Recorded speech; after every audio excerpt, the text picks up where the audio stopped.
तो याहिया सिनवार जिसकी तलाश लगातार आईडीएफ यानी कि इजरायली डिफेंस फोर्स कर रही है, और आखिर क्यों याहिया सिनवार जो कि गाजा का प्रमुख है, हमास का प्रमुख है गाजा में, उसकी तुलना लादेन से कर दी गई, बताया गया उसको लादेन।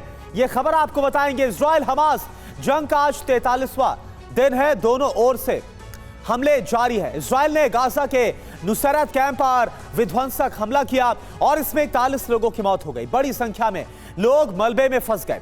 फिलिस्तीनी स्वास्थ्य मंत्रालय का कहना है कि उसके पास मलबे से लोगों को बाहर निकालने के लिए उपकरण तक नहीं। ऐसे में मरने वालों का आंकड़ा बढ़ सकता है। वहीं इजरायली हमलों के जवाब में हमास ने भी दक्षिणी इजरायल पर रॉकेट अटैक किया, जिन्हें हवा में ही मार गिराने का इजरायल ने दावा किया। और बड़ी खबर आप देखिए क्या आ रही है। बड़ी खबर, इजरायली रक्षा मंत्री योव गैलेंट का बड़ा बयान सामने आया। हमास चीफ सिनवार की तुलना बिन लादेन से की गई। हमास का डिप्टी लीडर है याहिया सिनवार। हम सिनवार का शिकार करेंगे, यह इजरायल के रक्षा मंत्री योव गैलेंट की तरफ से कहा गया। गाजा में जीत हासिल करेगा इजरायल।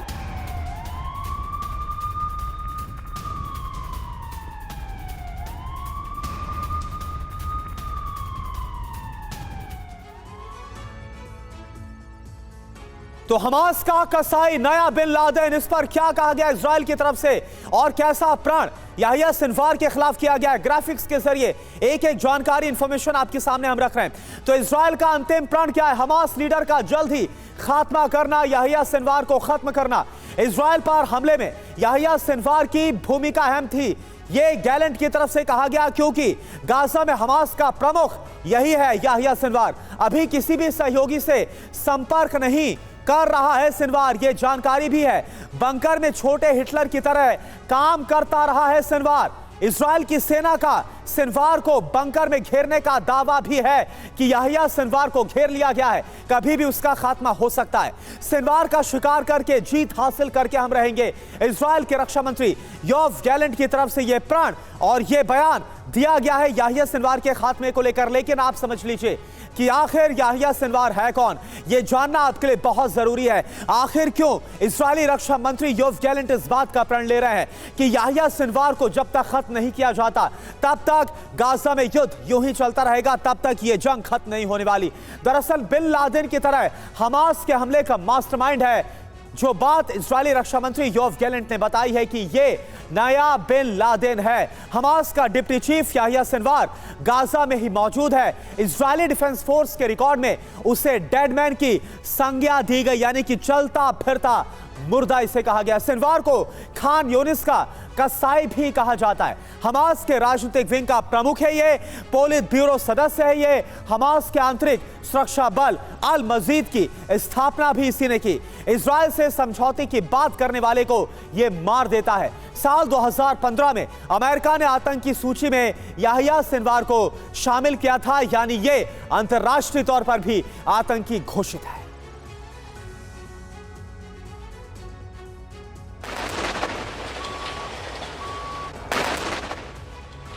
गाजा पर बारूद बरस रहा है। हमास के शीर्ष अधिकारी याहिया सिनवार को आईडीएफ हर हाल में खत्म करना चाहती है। उसके खात्मे के साथ ही युद्ध खत्म करने की नेतन्याहू ने शपथ ले रखी है। युद्ध के 43 दिन हो गए हैं। इजरायल ने सिनवार की तुलना अलकायदा के पूर्व नेता ओसामा बिन लादेन से करके सनसनी फैला दी है। लादेन जो अमेरिका पर 11 सितंबर 2001 के हमलों का मास्टरमाइंड था, उसे 10 साल की खोज के बाद अमेरिकी नौसेना ने पाकिस्तान में मार गिराया था। अब 7 अक्टूबर 2023 को इजरायल पर हमले का दोषी मानते हुए सिनवार को रक्षा मंत्री योव गैलेंट ने नया बिन लादेन कहा है। दरअसल फ्रांसीसी सशस्त्र बल के प्रमुख सेबेस्टियन लेकोर्नु के साथ एक मीटिंग के बाद गैलेंट ने एक्स पर पोस्ट लिखा। गैलेंट ने सिनवार को खत्म करने की कसम खाते हुए लिखा कि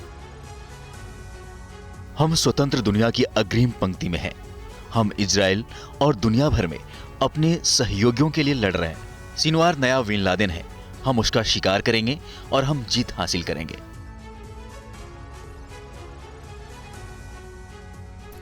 और देखिए एक और बड़ी खबर आ रही है दक्षिणी गाजा से, जहां पर खान यूनिस के पास इजरायली डिफेंस फोर्स ने बड़ा हवाई हमला किया है। एक ही परिवार के 11 सदस्य इस हवाई हमले मारे गए। खान यूनिस में 2 घरों पर आईडीएफ ने निशाना बनाया।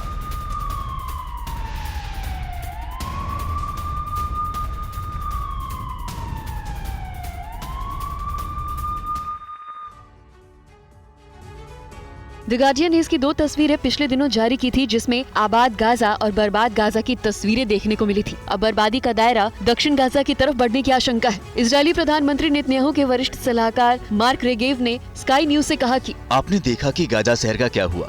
खान यूनिस हमास की गतिविधियों का भी केंद्र है। हम नागरिकों से कह रहे हैं कि कृपया नुकसान के रास्ते से हट जाएं। हम आपको IDF और हमास के बीच गोलीबारी में फंसते नहीं देखना चाहते। हमास की पूरे गाजा में मौजूदगी है। हम उन्हें किसी भी सूरत में नहीं छोड़ेंगे। इजराइल कभी भयानक युद्ध नहीं चाहता था, लेकिन इजरायली नागरिकों की रक्षा के लिए उसे युद्ध में कूदना पड़ा। इंटरव्यू में रेगेव से पूछा गया कि खान यूनिस के लोगों को कहां जाना चाहिए। जवाब में रेगेव ने कहा कि खान यूनिस के पश्चिम में ऐसे क्षेत्र हैं जहां से IDF ने हमास का नामो निशान मिटा दिया है। बहरहाल IDF ने खान यूनिस के पास पर्चे गिराकर लोगों को वहां से चले जाने को कहा। जमीनी आक्रमण की शुरुआत का संकेत देते हुए इस तरह के पर्चे उत्तरी गाजा में भी गिराए गए थे। और एक और बड़ी खबर, गाजा में भोजन और जरूरी चीजों की आपूर्ति रुक गई है। संचार प्रणाली यानी जो कम्युनिकेशन लाइन है एक बार फिर से ठप होने के बाद UN ने रोक दी है आपूर्ति। गाजा में पिछले 2 दिन से ठप है संचार सेवाएं।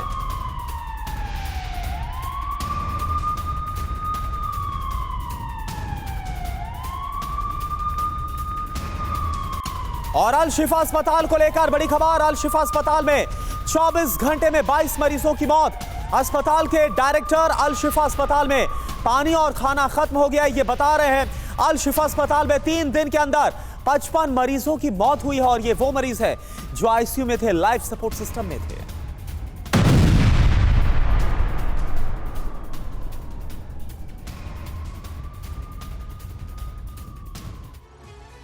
तो गाजा के सबसे बड़े अस्पताल अल शिफा के डायरेक्टर ने दावा किया है कि अस्पताल की हालत बेहद खराब है। अस्पताल एक बड़ी जेल और कब्रगाह बन चुका है।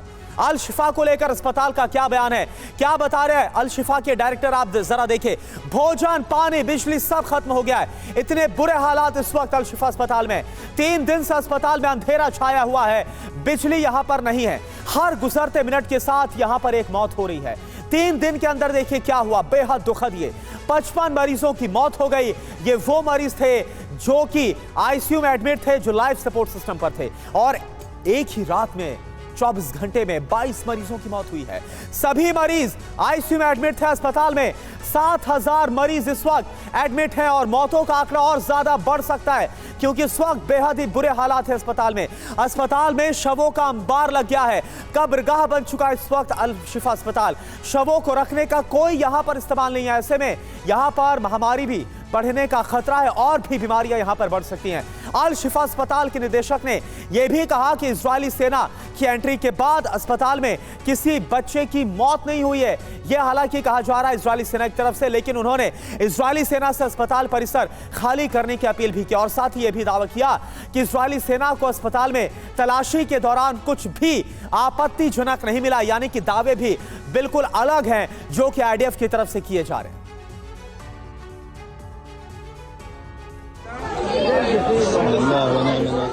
अल शिफा अस्पताल में सैन्य कार्रवाई और मूलभूत सुविधाएं नहीं मिलने से हाहाकार मचा है। अस्पताल के निदेशक के मुताबिक रात भर में ICU के सभी 22 मरीज मौत के शिकार हो गए। पिछले 3 दिनों में 55 लोग मारे गए हैं। अस्पताल प्रबंधन के मुताबिक गाजा के अल शिफा अस्पताल में भोजन और पानी खत्म हो रहा है। इजरायली सेना की ओर से की जा रही आपूर्ति अपर्याप्त है। शवों के ढेर लग रहे हैं, मुर्दा घर भरा हुआ है और कोई रेफ्रिजरेटर ट्रक नहीं है। IDF के उस दावे को भी अस्पताल प्रबंधन ने खारिज किया है जिसमें कहा गया था कि इजराइल ने इनक्यूबेटर दिए हैं। अस्पताल में पहले से ही इनक्यूबेटर है, लेकिन उन्हें बिजली देने के लिए जनरेटर के लिए ईंधन की जरूरत है। न्यूज एजेंसी रॉयटर्स के मुताबिक अस्पताल प्रबंधन का कहना है कि इजरायली सैनिकों के अस्पताल में घुसने के बाद से किसी बच्चे की मौत नहीं हुई है। पिछले 4 दिनों से पूरा अस्पताल IDF की निगरानी में है। 7000 लोग अब भी अस्पताल में हैं। अस्पताल प्रबंधन के मुताबिक ये सभी अल शिफा अस्पताल में नहीं बल्कि किसी बड़ी सी जेल में कैद होकर रह रहे हैं। अस्पताल के कर्मचारियों ने इजरायली बलों से अस्पताल छोड़ने की अपील की है, लेकिन उन्हें अस्वीकार कर दिया गया।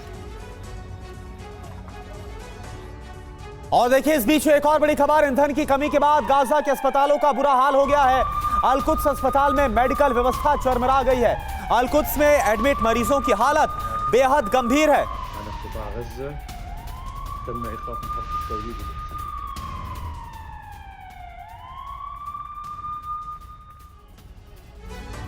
ये तस्वीरें 8 नवंबर को ली गई थी, जब इजरायली सेना ने अल कुदस अस्पताल को अपने कब्जे में लिया था। ये तस्वीरें अब सामने आई हैं। तस्वीरों को लेकर दावा किया जा रहा है कि ईंधन की कमी के कारण गाजा में चिकित्सा सेवाएं ठप हो गई हैं। बिजली की कमी की वजह से मशीनें धूल फांक रही हैं। स्वास्थ्य की कमी को पूरा करने के लिए विश्व स्वास्थ्य संगठन यानी WHO गाजा पट्टी में फील्ड अस्पताल स्थापित करने की मंशा जता रही है। WHO के प्रतिनिधि रिचर्ड पिपरकॉन के मुताबिक हमास से युद्ध शुरू होने से पहले गाजा पट्टी में मरीजों के लिए लगभग 3,500 बेड थे, जो आज केवल 1,400 रह गए हैं। इसके अलावा रोजाना गंभीर रूप से बीमार करीब 50 से 60 रोगियों को गाजा पट्टी से बाहर मिस्र में देखभाल के लिए ले जाना जरूरी हो गया है। सुविधाओं के अभाव में अब भी 60% से अधिक मरीजों का ऑपरेशन नहीं हो पाया है। इस बीच ईंधन की कमी और संचार बंद होने के कारण शुक्रवार को गाजा को संयुक्त राष्ट्र सहायता आपूर्ति फिर से निलंबित कर दी गई। फिलिस्तीनी समाचार एजेंसी WAFA ने कहा है कि सहायता के लिए गाजा पट्टी और मिस्र के बीच रफा सीमा पार के पास विस्थापित लोगों के एक समूह पर हुए IDF के हमले में 9 फिलिस्तीनी मारे गए हैं। और एक और बड़ी खबर है, गाजा में दूर संचार सेवाएं आंशिक तौर पर हालांकि बहाल किए जाने की अब खबर आ रही है, अपडेट आ रही है। ईंधन आपूर्ति के बाद बहाल हुई हैं सेवाएं। पिछले 2 दिन से बंद थी यहां पर दूर संचार सेवाएं।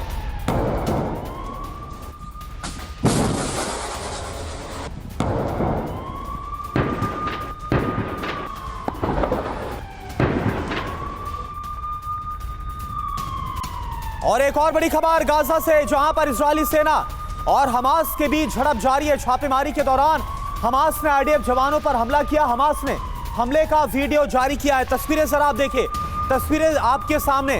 गाजा में IDF और हमास के बीच आमने सामने की गोलीबारी की तस्वीरें। एक दूसरे पर लगातार हमलों को अंजाम दिया जा रहा है।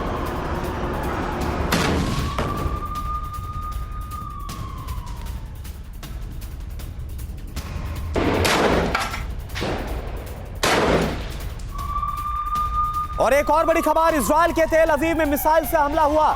अल कस्साम ब्रिगेड ने दागे ताबड़तोड़ मिसाइलें। आयरन डोम ने कई मिसाइलों को नष्ट किया। तस्वीरें आप देख पा रहे हैं। तेल अवीव समेत कई शहरों में इस वक्त सायरन बज रहे हैं।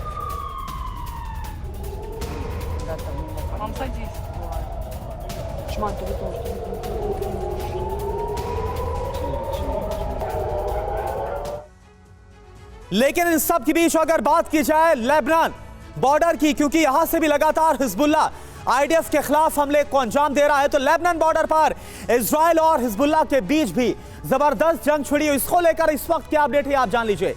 जैसे जैसे दिन बढ़ते जा रहे, जंग के दिन बीतते जा रहे, इसमें और तेजी आती हुई नजर आ रही। उत्तरी इजराइल पर हिजबुल्लाह के हमलों में तेजी आई है।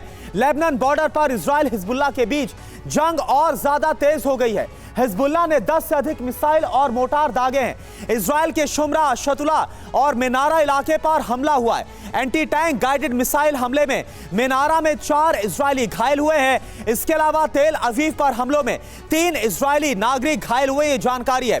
इजरायली फाइटर जेट ने हिजबुल्लाह के ठिकानों पर बमबारी की है। लेबनान से मेटुला में प्रवेश करने वाले ड्रोन को मार गिराया गया है। तो एक तरफ गाजा में विध्वंसक युद्ध जारी है, लेकिन वहीं लगातार हिजबुल्लाह और इजरायली सेना के बीच बमबारी हो रही है। एक और बड़ी खबर आपको बताएं, गाजा को फ्यूल सप्लाई को लेकर इजराइल में अब मतभेद उभर आया है। इजरायली सरकार में फ्यूल सप्लाई को लेकर मतभेद है। इजरायली वॉर कैबिनेट के फैसले का विरोध किया जा रहा है। गाजा में संचार सेवा ठप होने के बाद फ्यूल सप्लाई को मंजूरी दी गई है। अमेरिका की अपील पर फ्यूल सप्लाई को आखिरकार मंजूरी दी गई है।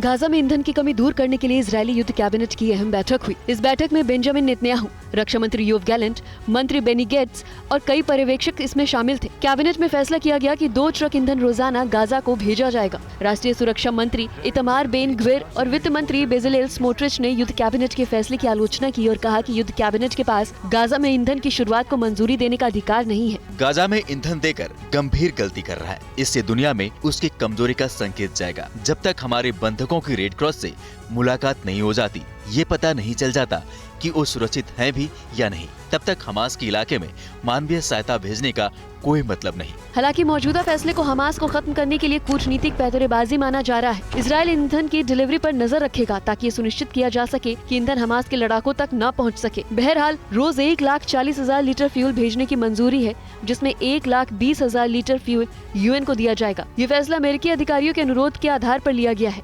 युद्धग्रस्त क्षेत्र में मूलभूत चीजों की कमी से होने वाली महामारी को रोका जा सके। और वहीं हमास के साथ जंग में अमेरिका इजराइल की लगातार मदद कर रहा है, ये बात हिजबुल्लाह को नागवार गुजर रही है। उसने भूमध्य सागर यानी मेडिटेरियन सी में अमेरिकी वॉरशिप्स को उड़ाने की धमकी दे डाली है। अमेरिका भी इसे लेकर बेहद चौकन्ना है और अमेरिका की तरफ से पुख्ता तैयारी की गई ऐसे किसी भी कदम को लेकर। तो हिजबुल्लाह के पास रूसी P-800 ऑनिक्स मिसाइलें हैं और इसे याकोट मिसाइल के नाम से जाना जाता है। ये ताकत है और इस ताकत के बल पर लगातार वो अमेरिका को धमका रहा है। रूसी मिसाइलों से अमेरिकी युद्धपोत को बड़ा खतरा है। भूमध्य सागर में तैनात है अमेरिका के कई युद्धपोत। हिजबुल्लाह ने युद्धपोतों पर हमले की धमकी पहले भी दी है। इसी मिसाइल के दम पर नसरल्लाह ने धमकी दी थी, चाहे वो 3 नवंबर की बात हो या फिर इसके बाद जब दोबारा से वो दुनिया के सामने आया था। एक और बड़ी खबर आपको बता दें, सेंट्रल गाजा से आ रही है। सेंट्रल गाजा के नुसैरत कैंप पर बड़ा हवाई हमला हुआ। आईडीएफ के हमले में 41 लोगों की मौत, कई लोगों के मलबे में दबे होने की खबर आ रही है। मलबा हटाने के उपकरण यहां पर नहीं है। अपनों की तलाश में लगातार लोग भटक रहे हैं।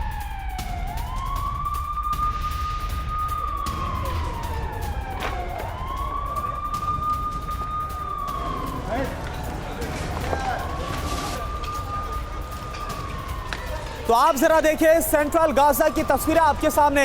यहां पर किस तरह से जो रिहायशी इलाके हैं उन पर हमला बोला गया और इसके बाद जो रिहायशी इमारतें हैं वो मलबे में तब्दील हो गई। इजरायली फोर्स के हमले के बाद वो आप तस्वीर देख पा रहे हैं, 41 लोगों की मौत हो गई है। ये जानकारी सामने आ रही है।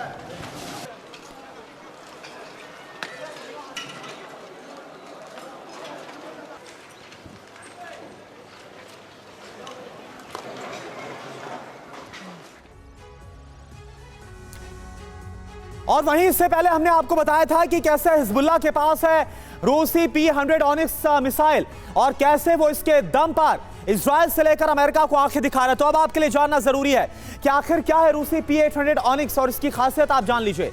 लंबाई है इसकी 9 मीटर और वजन इसका 4 टन और ये वॉरहेड कितना ले जाने में सक्षम है, 200 kg का वॉरहेड अपने साथ कैरी करने में ये सक्षम है। मिसाइल की रेंज है 300 किलोमीटर तक। Supersonic anti ship cruise missile है, ये सतह से सतह पर मार करने में ये सक्षम है। तो ये है रूसी P-800 ऑनिक्स मिसाइल की खासियत और जिसके दम पर हिजबुल्लाह लगातार इजराइल से लेकर अमेरिका को धमकियां दे रहा है कि उसके खिलाफ बड़े हमलों का अंजाम दिया जाएगा। एक और बड़ी खबर, ईरान की बात करते, ईरान को अपना सरताज मानने वाला हिजबुल्लाह भी बैकफुट पर आ गया है। खबरें हैं कि अब वो भी इजराइल के साथ युद्ध से बचना चाहता है। तो ये खबर भी साथ ही साथ सामने आ रही है। आखिर ऐसा क्यों कर रहा है, ये देखिए आप।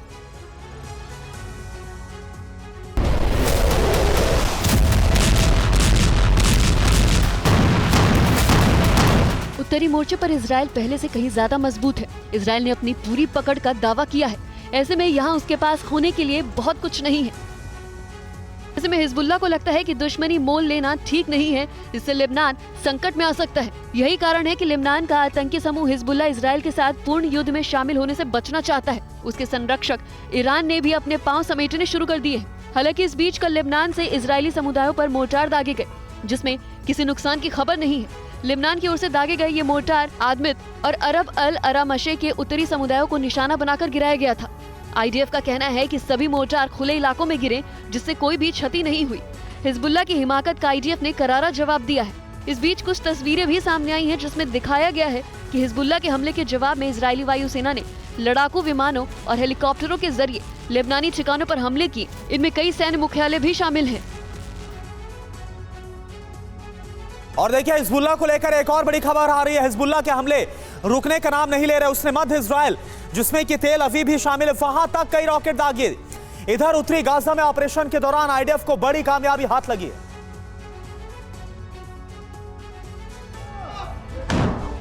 आईडीएफ ने ये वीडियो जारी किया है, जिसमें उत्तरी गाजा में एक इस्लामिक ठिकाने के विध्वंस की तस्वीरें दिखाई गई है। आईडीएफ की माने तो उसे हिजबुल्लाह के बद्र 3 रॉकेट और अन्य हथियार भी मिले हैं। इनमें एंटी टैंक मिसाइल भी शामिल है जो IDF को निशाना बनाकर दागे गए थे। इस हमले में 3 इजरायली घायल हो गए थे। मीडिया रिपोर्ट के अनुसार उत्तरी गाजा में मेनारा समुदाय के पास लेबनान से हिजबुल्लाह ने एंटी टैंक गाइडेड मिसाइलें दागी थी। हिजबुल्लाह ने एक बार फिर उत्तरी इजराइल पर 10 से अधिक मिसाइल और मोर्टार हमलों की जिम्मेदारी ली है। IDF का कहना है कि उसने मिसाइल अटैक का जवाब दिया है और उसके कई तोपें भी उड़ा दी है। ये हमले लड़ाकू विमानों के जरिए की गई थी। इससे पहले IDF ने कहा था कि मेटुला के पास लेबनान से दागे गए एक ड्रोन को मार गिराया गया है। इधर इजरायली मीडिया के अनुसार मेनारा के पास लेबनानी सीमा पर गोलीबारी में 4 इजरायली घायल हो गए हैं, जिनमें से एक की हालत गंभीर बताई जा रही है। बताया जाता है कि गाजा से इजराइल की ओर ये रॉकेट दागे गए थे, जिसके निशाने पर तेल अवीव, जाफा और हेलोन का इलाका था। आयरन ड्रोन के जरिए कई रॉकेट को हवा में ही मार गिराया गया। तेल अवीव में किसी के घायल होने की खबर नहीं है।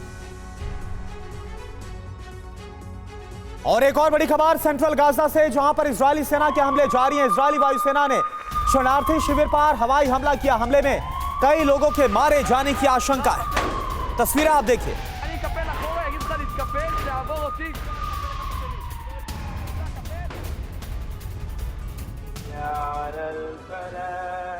सोशल मीडिया पर यह वीडियो वायरल है। वीडियो को लेकर बताया जा रहा है कि नमाज का वक्त होता है।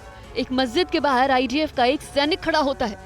नमाज शुरू होते ही वो मस्जिद की तरफ बढ़ता है और दरवाजे के अंदर बम फेंक कर जैसे ही अपनी पीठ घुमाता है कि जोरदार धमाका हो जाता है।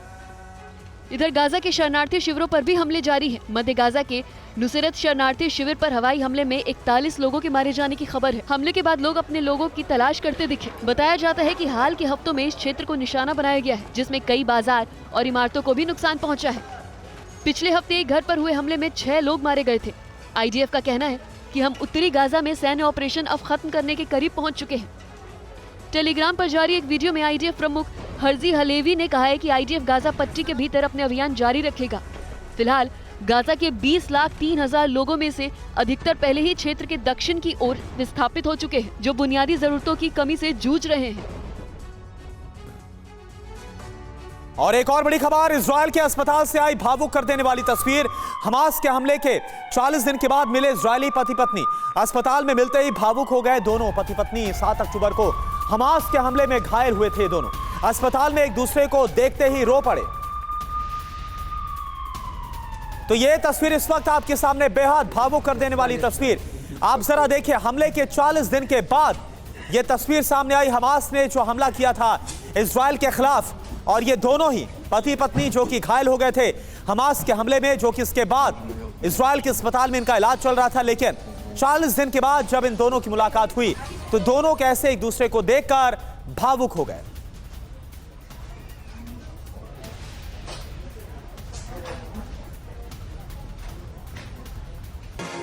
और एक बड़ी खबर है, फिलीपींस में भूकंप का बड़ा झटका महसूस किया गया है। रिक्टर स्केल पर 6.7 तीव्रता मापी गई। भूकंप से मॉल में चीख पुकार मच गई। शॉपिंग मॉल की छत धराशायी हो गई।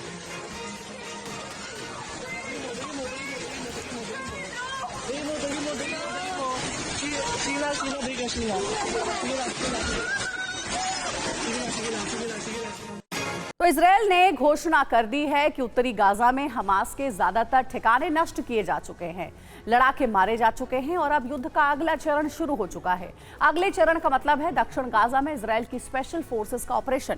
युद्ध का अगला चरण सबसे ज्यादा विनाशक होने वाला है और इस चरण में इजरायल के निशाने पर हमास की टॉप लीडरशिप है।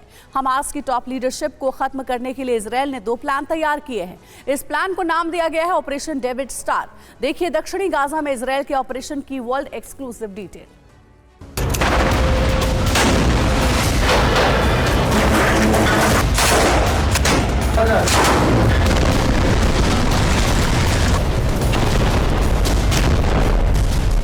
उत्तरी गाजा में रण का अंतिम चरण, दक्षिणी गाजा में ऑपरेशन आरंभ। दक्षिणी गाजा पर IDF प्रहार, हमास लंबे युद्ध को तैयार।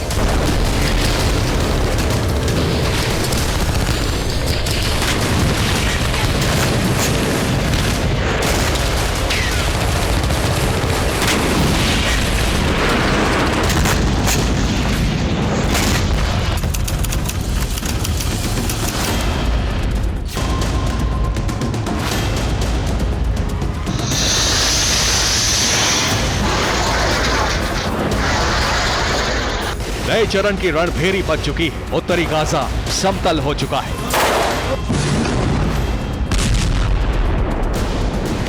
मलबे के पहाड़ पर चढ़कर इजरायली सेना ने विजय घोष कर दिया है। उत्तरी गाजा में हमास के ठिकानों पर इजरायल की थल सेना ने बड़े प्रहार किए हैं और अब ऐलान हो चुका है कि इजरायल इस हिस्से में हमास का मिलिट्री सिस्टम खत्म करने के बहुत करीब है।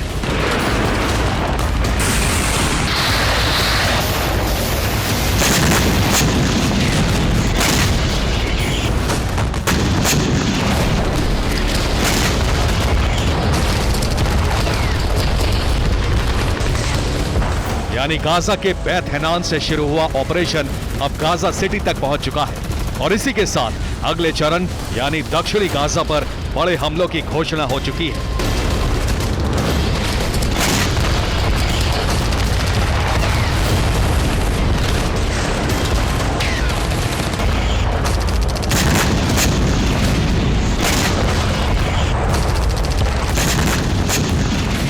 अगले चरण का मतलब है दक्षिणी गाजा पर इजरायल के जबरदस्त हमले, यानी उत्तर के बाद हमास का दक्षिणी गाजा से सफाया।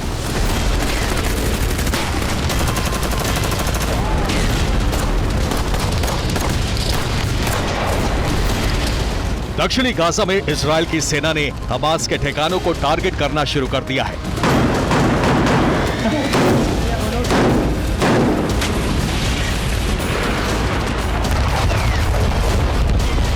खान यूनिस पर इजरायल की थल सेना ने हमला किया। खान यूनिस कैंप के अल करारा पर इजरायली वायुसेना ने हमला किया। शेख रादवान में भी आईडीएफ ने ऑपरेशन चलाया।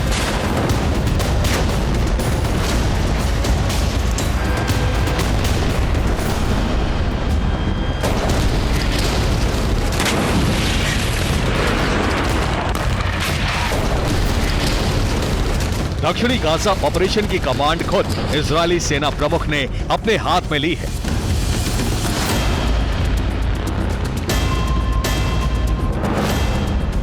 इजरायली सेना प्रमुख गाजा पट्टी में मौजूद इजरायली फोर्सेस का मनोबल बढ़ा रहे हैं। इजरायली फोर्सेस के निशाने पर हमास की टॉप लीडरशिप है। 16 नवंबर को इजरायली सेना ने हमास प्रमुख इस्माइल हानिया का घर विस्फोट से उड़ा दिया।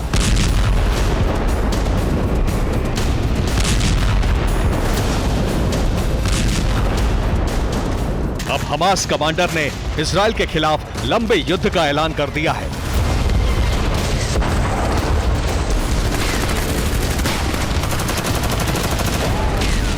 उत्तरी गाजा में हमास के ठिकानों को नष्ट किया जा चुका है। अब ऑपरेशन दक्षिणी गाजा में शुरू हो चुका है, लेकिन दक्षिणी गाजा में इजरायली डिफेंस फोर्सेस का ऑपरेशन उत्तरी गाजा से बड़ी मानव निर्मित आपदा बनने वाला है।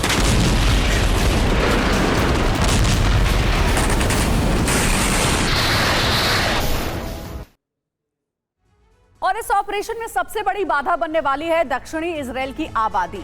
इजरायल ने उत्तरी गाजा के बैत हनन से अपना ग्राउंड ऑपरेशन शुरू किया था। यहाँ की आबादी 63,000 है। इस समय दक्षिणी गाजा में 17 लाख से ज्यादा आम लोग रह रहे हैं, यानी कि अगले चरण में दक्षिणी गाजा की बड़ी आबादी की जान संकट में है।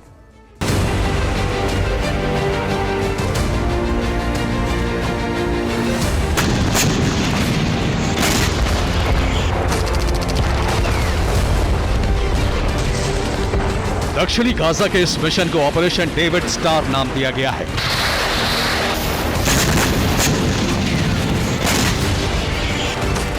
ये इजरायल भी जानता है कि दक्षिणी गाजा में बहुत बड़ा विनाश तय है, इसीलिए दक्षिणी गाजा को खाली कराने का आदेश जारी किया गया है।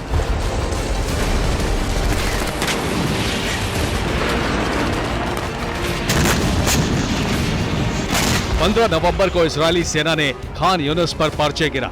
लोगों को खान यूनिस छोड़ने का आदेश दिया गया है। अल करारा, बानी सुहेला और अफसान के लोगों को घर छोड़ने की सलाह दी गई है। आईडीएफ ने कहा है कि लोग गाजा इजरायल बॉर्डर के नजदीक पहुंच जाएं।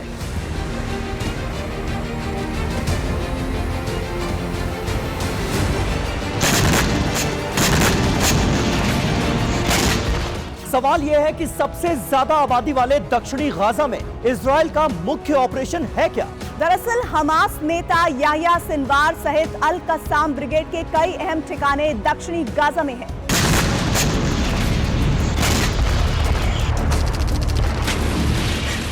इसीलिए दक्षिणी गाजा पर ऑपरेशन शुरू हो चुका है और इजरायल के मेन टारगेट हैं हमास नेता याह्या सिनवार के भाई महमूद सिनवार का घर।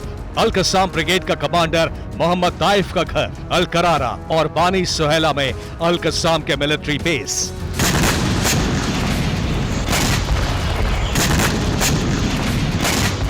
दक्षिणी गाजा में इजरायली ऑपरेशन शुरू होते ही यूएस सेंट्रल कमांड के कमांडर जनरल माइकल कोरेला तेल अवीव पहुंच चुके हैं।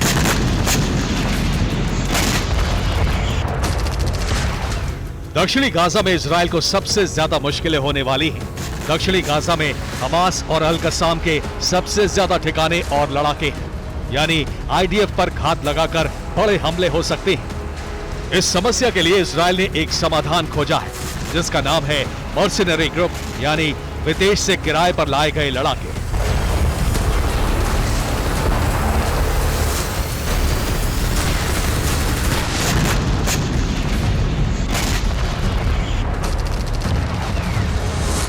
स्पेनिश अखबार एल मुंडो का दावा है कि आईडीएफ ने बीएमसी यानी प्राइवेट मिलिट्री कंपनी गाजा पट्टी में उतार दी है। स्पेन सहित कई देशों से बीएमसी के लड़ाके बुलाए गए। गाजा पट्टी में फ्रंट लाइन बीएमसी लड़ाकों को सौंपी गई है।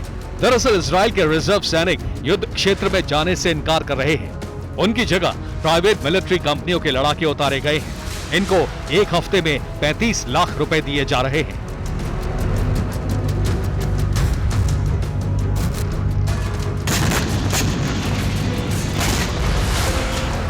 प्राइवेट मिलिट्री कंपनी और आईडीएफ ने मिलकर ऑपरेशन डेविड स्टार शुरू कर दिया है और दक्षिणी गाजा में उत्तरी गाजा से बड़े विनाश का चरण शुरू हो चुका है। Bureau report, TV9 Bharatvarsh.